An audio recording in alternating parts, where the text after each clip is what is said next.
भारत पाकिस्तान के बीच सीजफायर की घोषणा तो हो गई, लेकिन दोनों देशों की सीमा पर तनाव और मुस्तैदी का माहौल अब भी बरकरार है। शनिवार को सीजफायर की घोषणा के बाद महज चंद घंटों बाद ही पाकिस्तान की ओर से ड्रोन अटैक और एलओसी पर भारी फायरिंग हुई थी। ऐसे में दोनों तरफ की सेनाएं अपने सभी चौकसी बनाए रखी हैं, यानी कि अपनी अपनी चौकसी बनाए रखी हैं।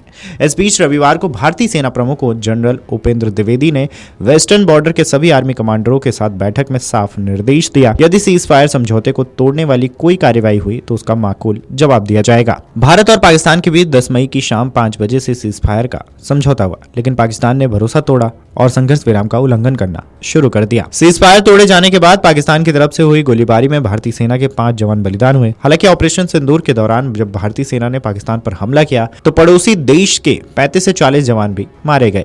ऑपरेशन सिंदूर के बाद पाकिस्तानी सेना ने भी भारतीय सीमा पर लगातार फायरिंग की। पड़ोसी देश ने 7 मई को आतंकी ठिकानों पर भारतीय सेना की स्ट्राइक के बाद लगातार उकसावे की कार्रवाई की है। पड़ोसी देश की सेना के नापाक इरादे उस समय भी जाहिर हो गए जब डीजीएमओ स्तर पर सीजफायर को लेकर बनी सहमति के बावजूद फायरिंग जारी रही।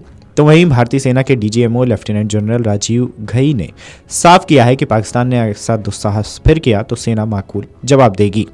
भारतीय सेना ने बताया कि शनिवार की रात को संघर्ष विराम और वायु क्षेत्र उल्लंघन की घटनाओं के बाद भारतीय थल सेना प्रमुख जनरल उपेंद्र द्विवेदी ने पश्चिमी सीमाओं पर तैनात सेना कमांडरों के साथ सुरक्षा स्थिति की समीक्षा की। थल सेना प्रमुख ने 10 मई को हुई डीजीएमओ स्तर की वार्ता के तहत बनी सहमति के उल्लंघन होने की स्थिति में काइनेटिक डोमेन यानी कि जवाबी कार्रवाई के लिए सेना के कमांडरों को पूरी छूट दे दी है। सेना की ओर से जारी बयान के मुताबिक पश्चिमी सीमा पर किसी भी तरह के उल्लंघन पर सेना तुरंत और प्रभावी जवाब देगी। इससे पहले विदेश सचिव विक्रम मिस्री ने कहा है कि पाकिस्तान ने सीजफायर का उल्लंघन किया, जिसका सेना जवाब दे रही है। इसके साथ ही सेना को जवाबी कार्रवाई करने की खुली छूट दे दी गई है। उन्होंने कहा है कि पाकिस्तान की ओर से यह कार्रवाई अत्यंत निंदनीय रही और इसकी पूरी जिम्मेदारी पाकिस्तान पर है। बता दें कि जम्मू कश्मीर के पहलगाम के बैसरन घाटी में बीते 22 अप्रैल को आतंकवादियों ने 26 निर्दोष लोगों को मार दिया था। इनमें 25 पर्यटक और एक लोकल कश्मीरी शामिल रहा था। इसके जवाब में भारतीय सेना ने 7 मई को ऑपरेशन सिंदूर के तहत पाकिस्तान के 9 आतंकी ठिकानों पर हमला किया, जिससे पाकिस्तान तिलमिला गया। इसके बाद पाकिस्तान की तरफ से भारत पर मिसाइल ड्रोन हमले किए गए, जिसका भारतीय सेना ने लगातार मुंहतोड़ जवाब दिया है। इसके बाद 10 मई को दोनों देशों के बीच सीजफायर लागू करने पर सहमति बनी, लेकिन इसके कुछ देर बाद ही पाकिस्तान ने सीजफायर का उल्लंघन किया है। Video desk अमरोजाला.com।